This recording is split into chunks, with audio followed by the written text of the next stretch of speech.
वो बुलंद जगह के करीब गया ही था कि एक राइफल फायर हुई। मैंने गोली के जनाटे की आवाज़ अपने करीब से गुजरते सुनी। आगे अहमद अली था। वो बड़ी फुर्ती से पेट के बल लेट गया। उसे शायद गोली लग गई थी। मैं एक झाड़ी के पीछे हो गया। मैंने देखा कि अहमद अली पेट के बल रेंगता एक तरफ जा रहा था। गोली चलाने वाले समझे कि उनका शिकार मर गया या जख्मी हो गया है। उन्होंने शायद मुझे नहीं देखा था। पुलिस का एक कांस्टेबल कहीं से सामने आया और अहमद अली की तरफ चला। मैं वहां से कोई 40 कदम दूर था। मैंने रिवॉल्वर निकाला और उस आदमी को शिस्त में लेकर गोली चला दी। वो रुक गया और दूसरी तरफ चल पड़ा, लेकिन तीसरे कदम पर रुका और गिर पड़ा। अहमद अली उठ खड़ा हुआ और झाड़ियों के पीछे छुप गया। मैं दरख्तों और झाड़ियों की ओट में उसकी तरफ पांव पर बैठकर सिरकता गया। 2 राइफलें फायर हुई। 2 गोलियां मेरे दाएं तरफ 1 कदम के फासले पर जमीन में लगी। उन्होंने मुझे देख लिया था। मैं घनी ओट में होकर तेजी से अहमद अली की तरफ चला गया। उधर से वो मेरी तरफ आ रहा था। खानू, तुम ठीक कहते थे, अहमद अली ने कहा। हम घूम फिर कर मंदिर के करीब आ गए हैं। हम जिस पुल से गुजर गए थे चक्कर खाते उसी पुल से वापस आ गए हैं। इन कमबख्तों ने हमें देख लिया है। मेरा ख्याल है कि पुलिस जंगल की तलाशी ले रही है, मैंने कहा। वो देख रहे होंगे कि कहीं कोई जख्मी पड़ा हुआ होगा। हमने ये देख लिया था कि गोलियां किधर से आ रही हैं। हम दोनों पेट के बल रेंगते बुलंद जगह की तरफ चले गए। मुझे एक कांस्टेबल नजर आया। मैंने रिवॉल्वर फायर किया, लेकिन इतनी दूर रिवॉल्वर की गोली निशाने पर नहीं लग सकती थी। फिर दोनों तरफ से फायर शुरू हो गया। हमारी 2 गोलियों के जवाब में उधर से 12-14 गोलियां आती थी। हम निकलने का रास्ता भी देख रहे थे। बुलंद जगह से अभी कोई गोली फायर नहीं हुई थी। हम ऊंची घास और झाड़ियों में रेंगते हुए ऊपर जाने लगे। इंस्पेक्टर मंसूर की ललकार सुनाई देने लगी। मोहम्मद खान, अहमद अली, यहाँ से जिंदा नहीं निकल सकोगे। मंदिर के सब आदमी पकड़े गए हैं। रानी हमारे पास है, तुम भी आ जाओ। हमने फायर रोक रखा था ताकि पता न चल सके कि हम कहाँ हैं। हम बुलंदी पर गए और दूसरी तरफ उतर गए। थोड़ी दूर तक हम दौड़ते गए, लेकिन दाएं तरफ से गोलियां आईं और हम रुक गए। आगे जंगल ज्यादा घना हो गया था और जमीन ज्यादा गीली थी। हम आड़ में हो गए। 1-2 पुलिस कांस्टेबल छलावे की तरह नजर आते और गायब हो जाते थे। हम दोनों फायर करते थे मगर गोलियां जाया हो रही थी। इंस्पेक्टर मंसूर हमें ललकार रहा था। हम खामोश रहे। उधर से गोलियों की बाढ़ आती थी और गोलियां हमारे इर्द गिर्द जमीन पर लगती थीं। हम पीछे हटते जा रहे थे। अहमद अली ने कहा कि एम्यूनिशन खत्म हो रहा है, हमें उठकर दौड़ना पड़ेगा, वरना बचने की सूरत नजर नहीं आती। कुछ देर के बाद फायर बंद हो गया। हम पीछे ही पीछे जाते रहे। ऐसी जगह आ गई जहां दरख्त बहुत कम थे। ऊंची घास थी। हम उसमें छुप छुप कर दूसरी तरफ निकल गए। आगे कीचड़ था। उससे बचने के लिए हम एक तरफ हुए तो उधर से इकट्ठी 5-6 गोलियां आईं जो कीचड़ में लगी। हम वो रास्ता छोड़कर कीचड़ में चले गए। पहले तो कीचड़ फिसलन वाला था, लेकिन आगे हम उसमें धंसने लगे। अहमद अली ने मुझे रोक दिया। कहने लगा कि यह कीचड़ नहीं, ये रेतली दलदल मालूम होती है जिसमें आदमी धंसता चला जाता है, निकल नहीं सकता और आदमी उसमें गायब हो जाता है। हम वहां से निकलने लगे तो इकट्ठी कई गोलियां आईं जो हमारे करीब गिरी। अहमद अली, मैंने कहा, वो हमें जिंदा पकड़ना चाहते हैं, इसीलिए गोलियां हमारे आगे पीछे लग रही हैं। हम उन्हें नजर आ रहे हैं। वो हमें निशाना बना सकते हैं। मेरा ख्याल है हम फंस गए हैं। जब तक कुछ राउंड बाकी हैं किसी को करीब नहीं आने देंगे, अहमद अली ने कहा। गोलियां अब इस तरह आ रही थीं कि हम किसी तरफ निकल नहीं सकते थे। एक तरफ रेतली दलदल थी। मैं दलदल में धंसकर मरना नहीं चाहता था। इंस्पेक्टर मंसूर, सामने आओ, मैंने ललकार कर कहा। बुज़दिलों की तरह छुपे ना रहो। आओ, आमने सामने एक दूसरे पर फायर करें। निकलो। किस तरफ निकलते हो मोहम्मद खान? मंसूर की ललकार सुनाई दी। तुम्हारे आगे भी मौत है, पीछे भी मौत है। मैं तुम दोनों को यहीं ला रहा था। हम टखनों से ऊपर तक कीचड़ में धंसे हुए थे। चंद कदम पीछे रेतली दलदल थी जिसे देखकर ही डर आता था। वो दलदल लगती ही नहीं थी। बड़ी पुरसकून सी सतह थी। मालूम नहीं ये कितने इंसानों और कितने जानवरों को निगल चुकी थी। हमें एक कांस्टेबल नजर आता और गायब हो जाता। हम उस पर गोलियां चला देते। हम देख रहे थे कि पुलिस 3 अतराफ से आ रही थी। हम उन पर गोलियां चलाते थे मगर हर गोली जाया हो रही थी। मैंने अहमद अली से कहा कि मैं इंस्पेक्टर मंसूर के हाथों गिरफ्तार नहीं होना चाहता। मैं अपने रिवॉल्वर से अपनी जान ले लेता हूँ। बुज़दिल खानू, अहमद अली ने कहा, हम पकड़े जाएंगे तो हमें फौरन फांसी नहीं दे देंगे, मुकदमा चलेगा।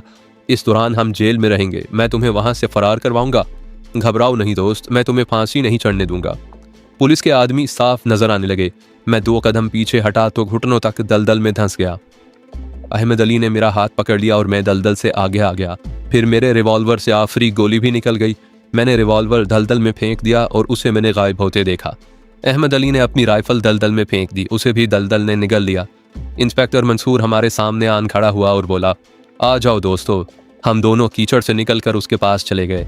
हमें हथकड़ियां लगाई गईं। इंस्पेक्टर मंसूर ने एक हेड कांस्टेबल से कहा कि हमें थाने ले चले। वो खुद कहीं चला गया। थाने की हवालात में जगह नहीं थी। मैंने हवालात में अपने गिरोह के 6 आदमी देखे। हमें पुलिस के जो आदमी थाने तक लाते थे उन्होंने रास्ते में हमें बताया था कि छापा तवक्को से ज्यादा कामयाब रहा। रानी को झाड़ियों से पकड़ा गया था। 3 और जवान औरतें पकड़ी गई थीं। वो मारी गई थीं। बूढ़ा पुरोहित भी मारा गया था। थाने में रानी और दूसरी औरतों को अलग कमरे में रखा गया और उन पर बड़ा सख्त पहरा खड़ा कर दिया गया था। मुझे और अहमद अली को हवालात में बंद करने के बजाय अलग अलग बाहर बिठा दिया गया। मैं उसी थाने में असिस्टेंट सब इंस्पेक्टर हुआ करता था। अब एक बड़े ही खतरनाक मुल्जिम की हैसियत से वहां हथकड़ियों में बंधा बैठा था। इंस्पेक्टर मंसूर कहीं नजर नहीं आ रहा था। सब इंस्पेक्टर शमसुल हक मेरे पास आया। उसके पीछे पीछे मेरे लिए खाना आया। मेरे दाएं हाथ से हथकड़ी उतार कर सिर्फ बाएं में रहने दी गई ताकि मैं खाना खा सकूं। मैंने तुम्हें बताया था कि बन मंदिर के करीब से भी ना गुजरना, शमसुल हक ने कहा। तुमने अपनी नौकरी ही नहीं अपनी जान भी जाया कर दी है। मेरा जुर्म साबित ना हुआ तो भी मुझे सजाए मौत दी जाएगी। मैंने पूछा। खुद तुम्हारे जिगरी यार ने इकबाल जुर्म कर लिया है, उसने कहा। कल उसे मजिस्ट्रेट के सामने मुकम्मल बयान कलम बंद करवाने के लिए ले जा रही हैं। 2 और आदमी हैं जो तुम्हारे साथ दोनों वारदातों में थे। कल मजिस्ट्रेट के सामने इकबाली बयान देने जा रही हैं। इंस्पेक्टर मंसूर हेडक्वार्टर को चला गया है। वो तुम सब में से किसी एक को वादा माफ गवाह बनाने की इजाजत लेने गया है। अगर तुम इकबाली बयान दे दो तो मैं तुम्हें वादा माफ गवाह बना दूंगा। तुम बहुत सादा और शरीफ आदमी हो। खुदा की कसम तुम्हारी जवानी पर रहम आता है। पुलिस की इन चालबाजियों को मैं अच्छी तरह समझता था, लेकिन ये सच भी हो सकता था कि 2 आदमियों ने इकबाल जुर्म कर लिया है। अलबत्ता अहमद अली के मुतल्लिक यकीन नहीं आता था कि वो भी इकबाल जुर्म पर रजामंद हो गया हो। मैंने शमसुल हक को टालने के लिए कह दिया कि मैं सोचकर जवाब दूंगा। रानी ने कोई बयान नहीं दिया, मैंने पूछा। वो कहती है कि किसी अंग्रेज अफसर के साथ बात करूंगी, शमसुल हक ने जवाब दिया। वो मामूली औरत नहीं, औरतें खूबसूरत होती ही हैं, लेकिन रानी के हुस्न में कुछ ऐसा तासुर है कि उसके साथ बात करते अपने दिल को मजबूत रखना पड़ता है। इंस्पेक्टर मंसूर ने उसके साथ बात की है। वो इकबाल जुर्म कर लेगी, लेकिन अपनी कोई शर्त जरूर मनवाएगी। उसने कुछ देर सोचकर कहा, रानी बहुत ही खतरनाक औरत है मोहम्मद खान। अंग्रेज बड़ी अक्लमंद कौम है। अगर हमारे अंग्रेज अफसरों ने तवज्जो दी तो वो रानी को जेल में गलने सड़ने के लिए नहीं भेजेंगे, उसे अपने किसी काम में ले आएंगे। कैसे काम में? जासूसी, सब इंस्पेक्टर शमसुल हक ने कहा। बड़े बड़े जबरदस्त डाकू हैं, दहशत पसंद हैं, जो बम बनाते और अंग्रेज अफसरों को कत्ल करने के लिए ये बम इस्तेमाल करते हैं। हिंदुस्तान में जाली नोट और सिक्के भी बन रहे हैं जो असली करेंसी से मिलते जुलते हैं। उन्हें पकड़ने के लिए रानी जैसी औरतों को इस्तेमाल किया जाता है। उनके जरिए कई बड़े खतरनाक मुजरिम पकड़े गए हैं। मर्द भी जासूसी और मुखबरी का काम करता है। तुम्हारा दोस्त अहमद अली अब्दुल्ला ऐसा ही एक आदमी है, तुम्हें उसी ने पकड़वाया है। मेरी हंसी निकल गई। सब इंस्पेक्टर शमसुल हक जरूरत से ज्यादा चालाक बनने की कोशिश कर रहा था। प्यार और हमदर्दी की कुछ और बातें करके वो चला गया। जो कांस्टेबल खाना लाया था उसने उस कांस्टेबल से जो मेरी हथकड़ी पकड़े रखता था कहा कि वो अगर थोड़ी देर के लिए इधर उधर होना चाहता है तो चला जाए, उसकी जगह वो खड़ा रहेगा। उसने मेरे पहरेदार कांस्टेबल को खाने के बर्तन देकर कहा कि ये ले जाए। वो कांस्टेबल चला गया। सब इंस्पेक्टर साहब ने आपसे जो कुछ भी कहा है वो सब झूठ है, उस कांस्टेबल ने कहा। मैं अहमद अली का आदमी हूँ। उसने मुझे कहा है कि मैं आपसे कह दूं कि आपके सामने सारी दुनिया की दौलत रखने तो भी इकबाल जुर्म ना करना। दौलत यहीं रह जाएगी और आप फांसी चढ़ जाएंगे। अहमद अली ने कोई बयान नहीं दिया, ना वो देगा। दूसरे किसी भी आदमी ने अभी तक कोई बयान नहीं दिया। उसने इधर उधर देखा और मुंह मेरे कान के करीब करके बोला, एक पैगाम रानी का है। उसने आपको सलाम कहा है और ये भी कहा है कि मुझे माफ़ कर देना। इस जाल में तुम्हें मैंने फंसाया है। तुम पहले आदमी हो जिसे मेरे दिल ने पसंद किया है। मुझे आदमियों से नफरत है, लेकिन तुमने मेरे दिल में अपनी मोहब्बत पैदा कर ली है। अगर मेरा पंजा पड़ गया तो तुम्हें बचाऊंगी, अगर ना बचा सकी तो अगले जहां में मिलेंगे। ये ख्याल रखना कि पुलिस के हाथ में ना खेलना, वरना पुलिस तुम्हारी जान के साथ खेल जाएगी। अहमद अली पर एतबार करना। इन अल्फाज से मुझ पर ऐसा नशा तारी हो गया जैसे रानी ने हवालात में बंद होते हुए भी मुझे अपने उसी असर में ले लिया है जिसने मुझे जिंदा इंसान से रूह बना दिया और मुझसे इतनी खौफनाक वारदातें करवाई थीं। अगली रात मैं और अहमद अली पुलिस के डिस्ट्रिक्ट हेडक्वार्टर में बैठे हुए थे। हमें वहां तक अलग अलग ले जाया गया और हेडक्वार्टर में दूर दूर बिठाया गया था। सब इंस्पेक्टर शेर अली, जिसका मैं पहले भी जिक्र कर चुका हूं, मेरे पास आन बैठा। वारदात मामूली होती तो हम तुम्हारी पूरी मदद करते, उसने कहा। हम बिल्कुल ही दबा लेते, लेकिन रेलगाड़ी में डकैती, सरकारी खजाना लूटना और फौज की गार्ड के सिपाहियों को मार डालना, ऐसी वारदात है कि इसमें किसी अंग्रेज अफसर का अपना बाप मुलविस हुआ तो वो उसे भी नहीं बख्शेगा। अंग्रेज अपने कानून का ख्याल रखता है। बड़ी ही संगीन वारदात है मोहम्मद खान। तुम इकबाल जुर्म करो ना करो, हम तुम्हें नहीं बचा सकते। मैंने और मंसूर ने तुम्हें कहा था कि बन मंदिर के साथ तुम्हारा कुछ ताल्लुक है तो बता दो। तुम बताने के बजाय भगोड़े हो गए। वो तो हो गया, मैंने कहा, अब क्या होगा? एसपी सैंडर्स साहब तुम्हें बुलाएगा, उसने जवाब दिया। वो जो पूछे उसे साफ साफ बता देना। ना बताऊं तो? तुम बाजी हार चुके हो मोहम्मद खान, उसने कहा। तुम नहीं बताओगे तो तुम्हारा कोई साथी बता देगा। तुम खुद एएसआई थे, तुम जानते हो कि मुलजिमों की ज़बानें किस तरह खुलवाई जाती हैं। कहो मोहम्मद खान, इंस्पेक्टर मंसूर ने मेरी तरफ आते हुए कहा। देख ली तुमने ईमान की ताकत। मुझे भी उसी तरह मंदिर में ले जाया गया था जिस तरह तुम्हें ले गए थे। मुझ पर भी वही असर डाला गया था जो तुम पर डाला गया था, लेकिन मैं वहाँ अंग्रेज़ के हुक्म से नहीं, अपने खुदा के हुक्म से गया था। यही वजह थी कि खुदा ने मेरी रिहाई का सबब बना दिया। ये सबब अरोना बनी। कुछ उसने कोशिश की, कुछ मैंने की, और मैं वहाँ से निकल आया। मैंने तुम्हें कहा नहीं था कि मुसलमान की दौलत और मुसलमान की ताकत उसका ईमान होता है। ईमान ना बेचना, मगर तुमने दौलत और अपनी ताकत बेच डाली। तुमने वहाँ जाकर उसकी इबादत की जिसे खुदा ने धुतकारा था। तुम खुदा के धुतकारे हुए शैतान के चेले बने। अपना अंजाम देख लो, अब खुदा ने तुम्हें भी धुतकार दिया है। मैं नहीं बता सकता था कि मैं क्या सोच रहा था। शायद मैं कुछ भी नहीं सोच रहा था। इतना याद है कि मैं पछता नहीं रहा था। मुझे सजाए मौत का भी डर नहीं था। मैं पत्थर सा हो गया था। एसपी सैंडर्स बड़ा सख्त तबीयत अंग्रेज पुलिस ऑफिसर था। जब मुझे उसके सामने खड़ा किया गया तो मैंने उसकी आंखों में खून उतरा हुआ देखा। वो इस कदर गुस्से से बोलता था कि उसके मुंह से थूक उड़ता और उसकी मेज़ पर पड़ता था। वो इतनी अच्छी उर्दू बोलता था जितनी उस वक्त मैं भी नहीं बोल सकता था। मैं उसके हर सवाल का जवाब यही देता था, नहीं, मुझे मालूम नहीं। वो मुझसे ये मालूम करना चाहता था कि बन मंदिर में जो लोग रहते थे वो डाकू और राहजन थे या वो अंग्रेज़ों के दुश्मन थे, जिन्हें दहशत पसंद और बागी कहा जाता था। मैं उसे जवाब देता था कि मैंने कोई बागी नहीं देखा। उसे ताजरों की कश्ती के लुट जाने का कोई गम नहीं था। वो रेलगाड़ी की डकैती के मुतल्लिक पूछ रहा था। तुम मुसलमान लोग इधर फिर अपना गवर्नमेंट मांगता है, उसने तंजिया कहा। हम तुमको मौत का सजा देगा, फिर तुमको इंडिया का गवर्नमेंट मिल जाएगा। मुझ पर कुछ भी असर ना हुआ। मुझे स्पेशल ब्रांच के हवाले किया गया तो वहाँ इंस्पेक्टर मंसूर और सब इंस्पेक्टर शेर अली तफ्तीशी ऑफिसर थे। उन्होंने मुझे बार बार कहा कि वो मुझे अपना मुसलमान भाई समझते हैं और वो मुझे बचाने की कोशिश करेंगे। मैंने उन्हें कहा कि मेरे मुसलमान भाइयों, मेरी हड्डियां तोड़ दो, मैं तुम्हें कुछ नहीं बताऊंगा। उन्होंने मेरे एक टखने से रस्सा बांधा जो छत से लटक रहा था। उन्होंने रस्सा खींचा तो मैं एक टखने से उल्टा लटक गया। मैं हाथ नीचे करता था तो फर्श से 1 फुट ऊपर रहते थे। पहले 1 घंटा, फिर 2 घंटे, फिर 3 घंटे मुझे लटकाया गया। मुझसे एक ही बात पूछते थे, कुछ बताओगे? मेरा जवाब होता था नहीं। एसपी सैंडर्स के हुक्म से मुझे और ऊंचा लटका कर नीचे लकड़ियां जला दी गईं। तपिश और धुएं से मैं बेहोश हो गया। होश में आया तो मैं फर्श पर पड़ा हुआ था। प्यास से मर रहा था लेकिन मुझे पानी ना दिया गया। फिर मुझे लटका कर नीचे लकड़ियां जलाई गईं और आग में खुश्क लाल मिर्चें फेंक दी गईं। मैं उस अजियत को बयान नहीं कर सकता। मुझे एक रात का आराम दिया गया। अगले रोज इंस्पेक्टर मंसूर मुझे फिर उसी कमरे में ले गया। उसने गाली देकर कहा, आज देखूंगा पंजाबी कितने बहादुर होते हैं। मैंने उसके सीने पर सीधा घूंसा उस पूरी ताकत से मारा जो मुझ में रह गई थी। वो 5-6 कदम पीछे दीवार से जा लगा। जब उठा तो मैंने ऐसा ही घूंसा उसके मुंह पर मारा। अब के वो और दूर गिरा, उठा तो फिर गिर पड़ा, फिर उठा, फिर उसने शोर मचा दिया। थोड़ी देर के बाद मेरे हाथ पीठ पीछे थे और हथकड़ी लगी हुई थी। इंस्पेक्टर मंसूर को सहारा देकर बाहर ले गए और उसकी जगह सब इंस्पेक्टर शेर अली आ गया। अब 4 हिंदू कांस्टेबलों ने मेरी हड्डियां तोड़ने का अमल शुरू कर दिया। तमाम दिन और तमाम रात यह अमल जारी रहा। मैं कितनी बार बेहोश हुआ और होश में आया, लेकिन मैंने उनके किसी भी सवाल का जवाब नहीं दिया। अब तो मुझसे पांव पर खड़ा नहीं रहा जाता था। फिर एक मौजज़ा हुआ। मुझे मजिस्ट्रेट की अदालत में ले गए और जुडिशल रिमांड लेकर मुझे जेल में भेज दिया गया। मुझे 2 कांस्टेबल जेल तक ले गए थे। मैंने उनसे पूछा कि हेड कांस्टेबल अहमद अली अब्दुल्ला कहाँ है। उन्होंने बताया कि उसके साथ भी मुझ जैसा सलूक हो रहा है और वो इकबाली बयान नहीं दे रहा था। उन्होंने बताया कि 2 आदमियों ने इकबाल जुर्म कर लिया है और वो निशानदहियां कर रही हैं। शायद उनमें से किसी को वादा माफ गवाह बनाया जाएगा। मुझसे उन्हें जो कुछ हासिल नहीं हुआ था वो उन 2 आदमियों से हासिल कर लिया गया था। जेल के अंदर हवालाती कैदी आज़ाद रहते थे क्योंकि उनके मुकदमे ज़ेरे समाअत थे। पहले रोज़ कैदियों ने मुझे घेर लिया और पूछने लगे कि मेरे खिलाफ क्या इल्ज़ाम है। मैंने उन्हें कुछ और ही बताया। मुझे मालूम था कि मेरे दूसरे साथी भी आएंगे। मैं अहमद अली के इंतज़ार में रहने लगा।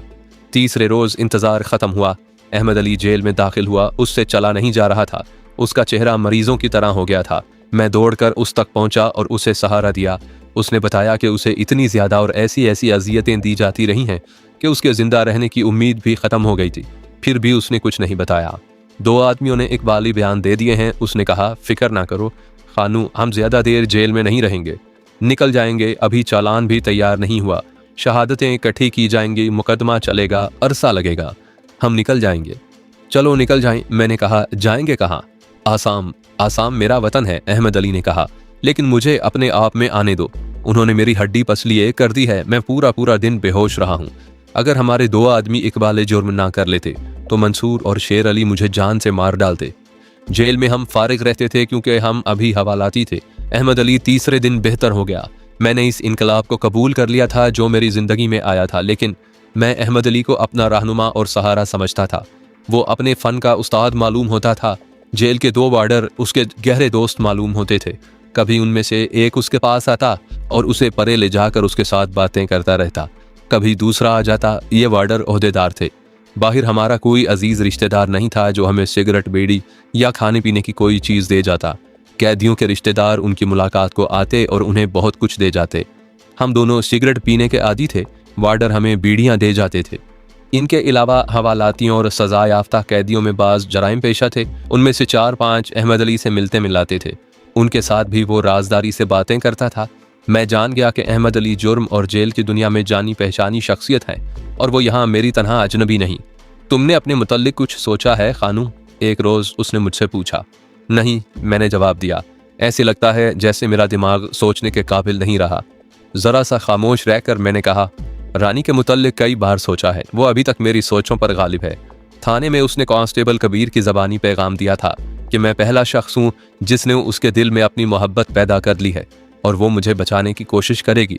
क्या तुम्हारे दिल में भी उसकी मोहब्बत है? अहमद अली ने पूछा। जितनी मेरे दिल में उसकी मोहब्बत है उतनी उसके दिल में मेरी नहीं होगी, मैंने कहा। उसने अगर मुझे ये झांसा दिया है कि वो रूह है और मैं भी रूह हूँ और 600 साल पहले हम इकट्ठे थे, तो भी मेरे दिल से उसकी मोहब्बत नहीं निकल सकती। वो अगर वादा माफ गवाह बनकर मेरे खिलाफ बयान देगी तो भी। वो तुम्हारे खिलाफ बयान नहीं देगी, अहमद अली ने कहा। वो तुम्हारे लिए जान दे देगी। ये मुझसे पूछो खानू, रानी औरत के रूप में नागिन है, बड़ी ही जहरीली नागिन। उसके डसे हुए को पानी का घूंट पीने की मोहलत भी नहीं मिलती। उसने फनदार सांपों जैसे आदमियों को डस कर बेकार किया है। क्या समझते हो उसकी उम्र कितनी है? 25-26 साल होगी, मैंने कहा। उसकी उम्र 30 साल से 2 साल ऊपर होगी, अहमद अली ने कहा, लेकिन लगती नौजवान कुंवारी है।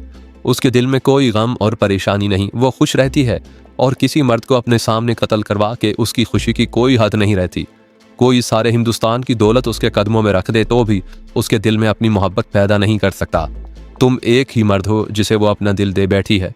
उसने ये बातें मेरे साथ की हैं। क्या तुमने देखा नहीं कि वो जिस्मानी मोहब्बत को पसंद नहीं करती? कभी कभी मुझे शक होता है कि वो वाकई रूह है। मुझे ये बताओ अहमद अली, बन मंदिर में क्या था? मैंने पूछा। ये चक्कर क्या था? अहमद अली हंस पड़ा, फिर बड़ा लंबा सांस छोड़कर बोला, तुम ना पूछते तो भी मैं तुम्हें बता देता कि ये चक्कर क्या था। ये सब लोग डाकू, ठग और राजन थे। तुम्हें याद है कि सब इंस्पेक्टर शमसुल हक तुम्हें कहा करता था कि बन मंदिर के करीब से भी ना गुजरना। उसे मालूम था कि मंदिर में क्या है और क्या होता है, लेकिन इस राज को उसने दबा कर रखा हुआ था। उसे बाकायदा माहवार उजरत मिलती थी। उसे मेरे मुतल्लिक मालूम नहीं था कि मैं उन लोगों का जासूस और मुखबर हूँ जिन्होंने बन मंदिर को अपना खुफिया अड्डा बना रखा था। 2-2.5 साल गुजरे। मैं शाम के बाद मंदिर के करीब से गुजरा। मैं एक तफ्तीश के सिलसिले में एक गांव से वापस आ रहा था। मंदिर के करीब मुझे एक बड़ी खूबसूरत औरत दिखाई दी। मैं डर गया। ये कोई जिंदा औरत नहीं हो सकती थी। फिर भी मैं रुक गया। मेरा दिल बहुत मजबूत है। वो मुझसे दूर नहीं थी। वो मुझे देखने को रुक गई। मैं रुककर उसे देखने लगा। मैंने पूछा, क्या तुम जिंदा औरत हो? उसने कहा, डरो नहीं, मेरे करीब आओ, तुम्हें कोई नुकसान नहीं होगा। डर कर भागोगे तो नदी पार नहीं कर सकोगे। पानी मेरे हुक्म से बहता है। मैं आहिस्ता आहिस्ता चलता उसके सामने जा खड़ा हुआ। उसने मुझसे पूछा कि कौन से थाने में होते हो? मैंने बताया तो उसने मेरा हाथ पकड़ा और मुझे झाड़ियों और दरख्तों की ओट में ले गई। उसने मेरी आंखों में आंखें डाल दी और उसके होंठों पर मुस्कुराहट आ गई। उसने धीमी सी आवाज़ में कहा, तुम यहाँ आते रहोगे। यहाँ तुम्हारे लिए खजाने हैं। तुम्हारी रूह यहीं है। इतनी लंबी बात क्या सुनोगे खानू? जो असर तुमने अपने ऊपर महसूस किया था वो मैंने भी किया। मैंने उसी को सच समझा कि मेरी रूह यहीं है। मैं वहाँ जाने लगा। ये औरत यही रानी थी तुम्हें चूंकि वो अपने साथ रखना चाहती थी, इसलिए तुम्हें उसने अपने पूरे असर में ले लिया। मेरे साथ उसका कोई और मतलब था, इसलिए उसने मुझ पर वैसा ही असर डाला। मेरा ख्याल था कि ये औरत अब मेरी गुलाम हो गई है, मगर मैंने जल्द ही महसूस कर लिया कि वो नहीं, बल्कि मैं उसका गुलाम हो गया हूँ। उसने मुझे अपना मुखबिर बना लिया। जब उसे मुझ पर एतबार आ गया तो उसने मुझे मंदिर के अंदर की दुनिया दिखाई और मुझे कुछ राज दिए। वहाँ उस वक्त तक 3 बड़ी ही खूबसूरत और जवान औरतें थीं। रानी कभी कभी उनमें से एक को मेरे सुपुर्द कर देती थी, जो बूढ़ा आदमी है जिसे सब कहते थे कि वो जो इबादत के लायक है, बहुत बड़ा पापी है। उसने शैतान की इबादत राइज की और उस गिरोह के लोग शैतान के चेले या शैतान के पुजारी बन गए। मैंने जब उस बूढ़े की बातें सुनी तो मैं भी उस फिरके में शामिल हो गया।